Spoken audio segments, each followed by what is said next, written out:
Here again with another Walking Dead Daryl Dixon episode review video, as I was able to watch the episode early on the Amazon Prime AMC channel. Before I get into that, though, pretty important, if you weren't caught up to the point where I am every watching, you're watching The Walking Dead Daryl Dixon, or you're just not entirely sure, then you definitely need to take the initiative and pay attention to the episode's title, which of course I'll mention as well as put in the description. If that happens to be the case, you find out that you're not caught up, it would be my recommendation that you don't watch this video any further to avoid any potential spoilers. And I've reviewed every single episode of The Walking Dead on this channel. I've reviewed every single episode of The Walking Dead Dead City. I've watched all of Fear the Walking Dead, although I don't talk about it much on the channel. I have yet to watch The Walking Dead World Beyond, and I watched most of The Walking Dead, or Tales from the Walking Dead show. So if you're a Walking Dead fan and you want to hear me discuss this show and want to hear me rank some of these seasons of The Walking Dead, make sure you smash the like button, subscribe to the channel, and I'll put my reviews like here, here, here, and here, like my Walking Dead series finale video, I'll put right there. And I'll put like my Walking Dead playlist down here and Dead City playlist, somewhere around there, but just look for those with about 20 seconds left to go at the end of this video, and join me in the discussion. With that in mind, this will be The Walking Dead Daryl Dixon Season 1, Episode 2. The title of this episode is called Alouette. And this will be my review, reaction, recap after just finishing watching the episode. And again, some of these words have a French accent to them. I may be saying them wrong, so I apologize. You don't have to correct me. I know. Sometimes I can't get it through my head. Even if I know what it is, I'm not used to saying that. But with that in mind, we start off with Isabel before the world went to shit. Isabel is in a club. She starts to dance with a random guy.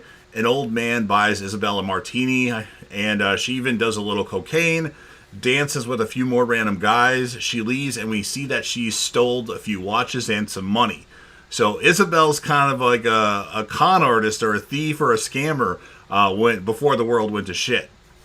She smokes a cigarette and looks at the Eiffel Tower, and then she notices people acting a little bit strange, getting into random accidents, walkers on and outside the subway, so she doesn't get on the subway. And then a walker that had been hit by a car approaches her, and then a character named Quinn pulls up in a car and in front of her, and she's told to get into the car.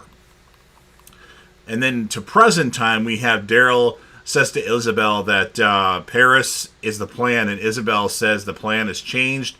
And then back to the past, Quinn takes Isabel home and says she's got 10 minutes, and the clock is ticking. Isabel is trying to get Lily up, and Lily is her sister who doesn't feel good. Isabel says we're leaving, and Isabel tells Quinn she couldn't leave her sister behind when she comes out with her. Laurent asks Daryl what kind of death he would prefer, and Daryl tells him how about a quiet one. So him basically telling Laurent to kind of leave me alone and be quiet. I think, maybe not though. The mule that they're using for transportation stops, and it won't go any further, so Daryl unhooks this mule and fires the gun, and the mule runs off. It runs past a bunch of walkers, and they're too slow, so they were pretty confident that the mule would be able to get past them. So now they don't have their transportation. And then we have Daryl, Isabel, Sylvie, and Laurent here whispering. It's not the whisperers, though. And then someone shoots an arrow, and Daryl says, "Get down." I kind of wanted to say that in an Arnold Schwarzenegger voice. Get down! But I don't think it sounded like that at all. And then Daryl goes after the person that was shooting the arrow. And turns out it's like a group of teenagers for the most part. They tie Daryl up or restrain him and take him and the others to their place, which is a preschool from what Isabel says. The kids/teenagers start howling, and Sylvie and Isabel have to recite a prayer to prove that they are nuns. Daryl is cut loose by orders of the leader of this group, at least the acting leader. Lou, we find out, is this person's name. It might be pronounced different, but Lua or Lou. And then she calls him, she knows that they're nuns, Isabel and Sylvie, and she says that's Father Daryl. So she calls Daryl Father Daryl. It's pretty hilarious. And then Daryl says, "Father Daryl?" to Isabel. Really? So Daryl calls the group Road Bandits, and Madame Dubois, their nurse/parent, got really sick. And I'm sure I'm mispronouncing that French term wrong. Sometimes here in America it's called Du Bois, Du Bois. I can't remember what they said now. They said it a few times, it just isn't sticking. Laurent is told he can't sit in a spot for dinner because somebody's brother will be coming back eventually, is what they've been told. Father Daryl is told to say grace. Pretty funny stuff there. And then in a really funny scene, Daryl starts slurping up his soup, and everyone starts to mimic Daryl doing that. And Daryl says, that's good soup. And then Lou tells them she knows where they can get a horse. And Daryl wants to know where this castle is, where the horse is. And Lou says it's too dangerous. And Daryl mentions the castle has the medicine potentially to save their teacher, Madame Dubois or whatever the hell she's called. Apologize for anybody that can say that stuff really good. I just am not used to it. And then Lou says, after consideration, that she'll take Daryl there and they'll leave in the morning. And then it's entertainment time, and the whole group is able to watch an episode of Mork and Mindy. Mork and Mindy is their favorite thing, or that's all they can apparently watch. And Daryl, he really can't believe it. It's like old times. And Isabel is pretty happy as well. And Daryl says he can sleep on the floor when Isabel gets into bed, but Isabel says the bed is big enough for the both of them. And Daryl says, after she asks, that he and his brother used to watch Mork and Mindy when they were younger. Kind of makes them forget about the bad times when they were younger, because their dad was abusive in that. And then we have another Isabel flashback. Lily needs a minute. She starts to vomit. Her stomach hurts. She's sick. And we find out that Lily, Isabel's sister, is pregnant.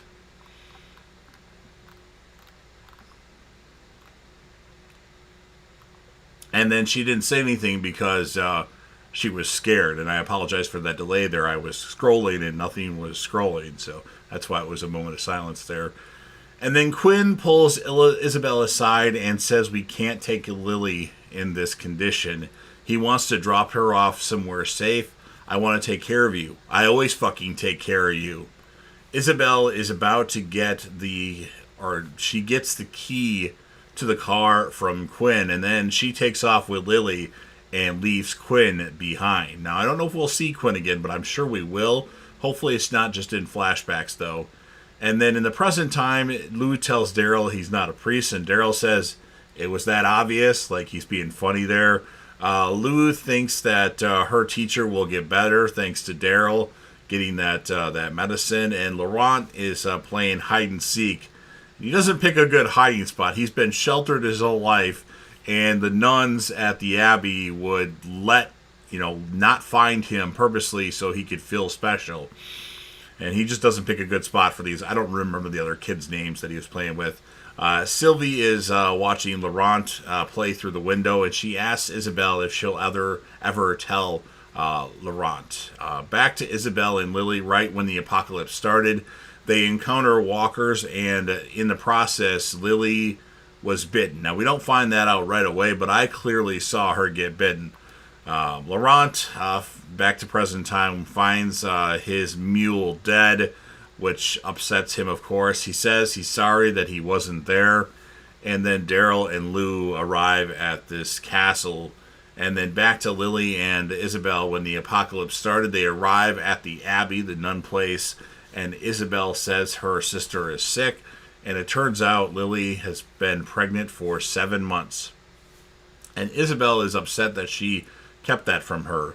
So Lily tells Isabel to look after her baby, whatever happens, and Isabel promises. Now, Daryl actually ends up locking Lou up in a storage shed or whatever it was. It looked like a shed to me, saying she'll be safer in there. Besides, Daryl works better on his own. And then by climbing with the rope, Daryl has made it to an upper level of the castle. Daryl finds a kid named Harrison with like a H-E-I-Z something, but his nickname is Hedgehogger. It means hedgehog in American terms. And he was locked in this place in the castle, and then someone starts shooting at them, and then someone opens up the shed that Lou is in. Daryl gets to the shooter.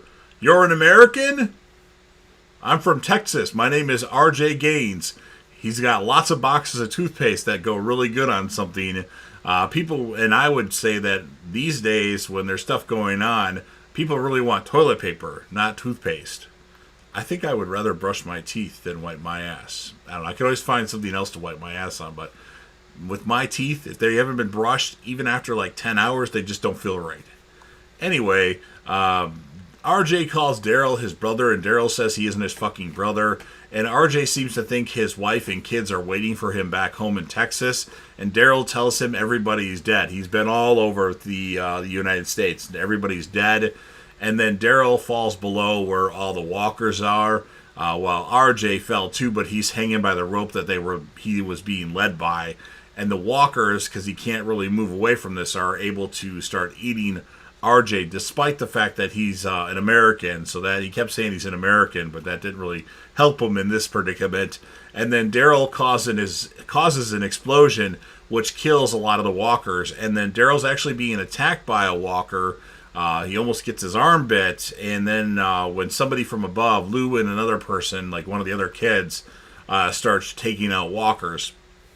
And then they throw a rope down for Daryl to grab. And then Daryl climbs the wall. Lou says, "You still better by yourself?" Like there's a kind of like a shot at Daryl, like, "Oh, I was supposed to be the one that would be better, safe here, but you needed my help." And then one of the kids that came to, the one that rescued Lou from the shed, sees his brother Julian with all the walkers down below, and he knows that Lou lied to them about certain people coming back, like they were dead the whole time. She just said that so no one would worry. So they all end up returning back to the preschool along with Harrison or whatever you want to call him, Hedgehog. And then Lou finds out that Madame DeBose has passed, and Daryl tells Lou the meds were never going to help her. He just lied to her to get the information for the horse. And then we have a memorial service of sorts for Madame DeBose. And it's time to go, and Laurent doesn't want to go. He likes how these kids are treating him. And then we see face tattoo guy from the last one. I believe his name is Cadron, or it might be Cadron. And he's back at the Abbey. He starts to listen to the recording that Daryl made in that tape recorder. And then he's looking at like the map of them going to Paris eventually. And then he looks at the photo album for Laurent. And then that's all we get of Cadron or Cadron, whatever you want to call him. They haven't said his name yet in the show, I believe. So, but I've heard other people call him Cadron, so I'll go with that for now. And then Laurent feels like he's being treated like a baby. And then back to flashbacks. Lily is in labor and she dies during it. And Isabel tells Laurent, this is back in present time, he's not like other children, and that he's special in this present time. It kind of jumps back and forth between present time and the past. And then we go back to the past. Lily has turned into a walker. And back to present time, Daryl talks to Laurent. Like, Laurent's walking outside this carriage, and Daryl comes down to him. He's like, no one ever called me special when I was a kid. Not in a good way, anyway. And Laurent doesn't want to be special. And then back to the past, the baby is delivered. Pierre Jean says it's a miracle. So a walker gave birth. And back to the present time, Laurent asks what makes him so special anyway. And then Isabel's carrying this baby that's her sister's. And then she sees a statue. And I'm not a religious guy, so I don't know who this person is, but it's Saint Laurent. So Isabel's sister's baby, Lily, is actually her nephew, Laurent. So I didn't know that they were actually going to be related. And apparently that was something that they already talked about. I just didn't really know a lot going into Daryl Dixon. Like, I haven't been that excited about it. So I didn't know all the little things that have been already revealed by the people involved with the show. So that's so her nephew has been born. And that's what ends the episode. So pretty fun episode of the Walking Dead Daryl Dixon. I liked a lot of what I saw. The show looks really good. While the Paris setting or the France setting annoys me, it looks really good. So I'm going to give this episode a 9 out of 10. I just felt like some of these characters I get attached to, and I don't know if we'll see Lou again. I really liked Lou's character. So I'm going to give Lou the character of the episode as like a kind of a random character, as well as Isabel, because we had the whole flashback stuff that kind of pieced her together. Like, she's kind of like Daryl is, in a way. She wasn't this goody two-shoes nun at the Abbey. So that's what I have to say about the episode.